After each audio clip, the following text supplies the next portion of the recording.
ভাই আসসালামু আলাইকুম ভাই। ওয়ালাইকুম আসসালাম। ওয়ালাইকুম। ভাই ভালো আছেন ভাই? আলহামদুলিল্লাহ। আপনার দোকানে আসলাম,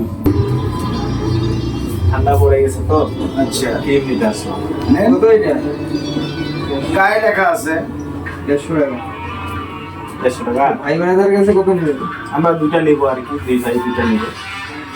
নেন, ওটা নেবেন নেন। আমাদের জন্য একটু কম সম নাই? আছে, কম সম আছে। তো দুইটা কত? দেন দুইটা, একটা বড় দেন একটা ছোট দেন। ধরেন, দুইটা কত? দাম গায়ে লেখা আছে। 260, 150। দুইটাই 310। কত টাকা নেবেন আমাদের কাছে? 10 টাকা কম দিবেন। এটা কোনো কম হইলো ভাই? তাহলে আর কত কম দিবেন বলেন? আপনারাই বলেন কত কম আর দিবেন। একটু কম নেন। আচ্ছা, আরো 10 টাকা কম দেন। কত? 290। 290 টাকা টাকাটা বিকাশে পেমেন্ট করে দিচ্ছি। দেন। দেখেন ভাই, পেমেন্ট করছি। গেছে? হ্যাঁ, আসছে। আচ্ছা, ঠিক আছে। ধন্যবাদ ভাই। আসি। আচ্ছা, ঠিক আছে। ঠিক আছে, কিছু মনে করেন না। না না, ঠিক আছে। আসি ভাই। ঠিক আছে।